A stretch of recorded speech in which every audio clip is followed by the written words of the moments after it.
Petite question que je me pose.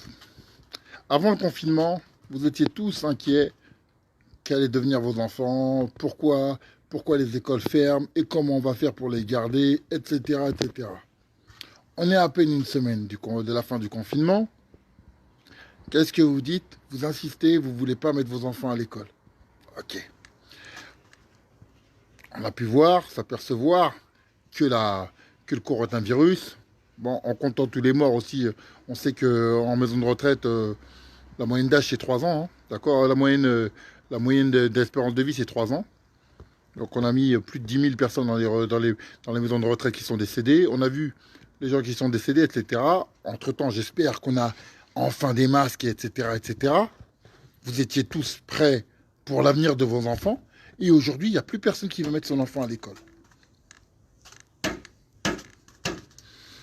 De la même manière, je me pose aussi la question. Ah, ça bug un peu. Ok, ça bug. Alors, je vais peut-être enlever le...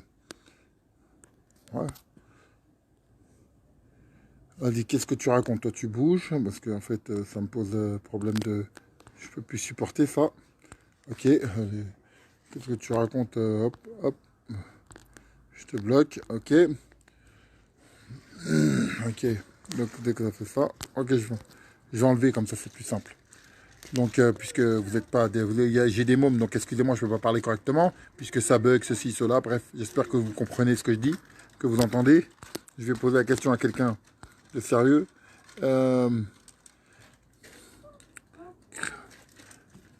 Tiens, Christophe, dis-moi, si tu...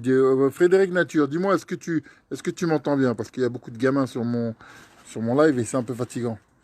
Dis-moi, est-ce que tu m'entends bien? Oui, vous m'entendez ou pas? Vous m'entendez? J'ai des petits pouces bleus. Parfait, t'entends 5 sur 5, c'est bon, merci Samuel. Donc je vais enlever les commentaires et je vais dire. Donc là, il y a un truc qui me dérange. Moi, je me pose la question, comment se fait-il que dernièrement, vous étiez tous en train de vous plaindre? Beaucoup se plaignaient parce que l'école était fermée, il n'avait pas de solution de garde, etc., etc. Et aujourd'hui, on arrive à la fin du confinement, plus personne ne veut emmener son enfant à l'école. Les enfants, ils prennent du retard. Apparemment, on vit tous pour nos enfants, mais dans les faits, j'ai l'impression que vous vivez plus pour vous. Vous avez les profs certains qui se méfient, etc., etc. Moi, je ne comprends pas. Vous avez gardé pendant les 2 derniers mois, si je me trompe, vous avez gardé les enfants des policiers, des infirmiers, donc les gens qui étaient sur le terrain et qui étaient plus à même d'attraper cette maladie. Et vous avez 0 cas. Alors maintenant, moi, je ne comprends pas.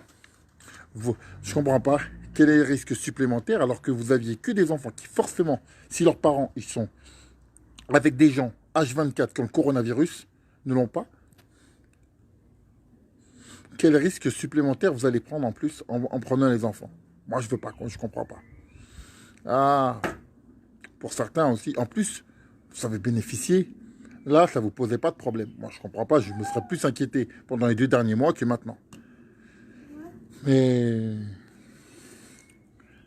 vous pensez aux gens qui, du jour au lendemain, qui ont besoin de travailler, qui ne peuvent pas garder les enfants éternellement, qui ne sont pas salariés, comment ils vont faire? Moi, c'est la question que je me pose. Vous êtes toujours en train de parler de... Ah, la lumière. Mon truc, mon téléphone qui s'est... Ok. Ok, vous parlez toujours de l'avenir de vos enfants, mais dans les faits, c'est tout le contraire. Donc, moi, ça me pose un vrai problème. Hein, les profs qui chialent toute la journée, là, elle est belle pour vous. 6 mois de salaire sans travailler. Elle est magnifique. Elle est magnifique. Mais si vous étiez dans l'école, dans le privé, je ne pense pas que vous réagiriez de la même manière. Je pense que vous auriez milité pour reprendre le travail. Voilà, je dis ça, je dis rien.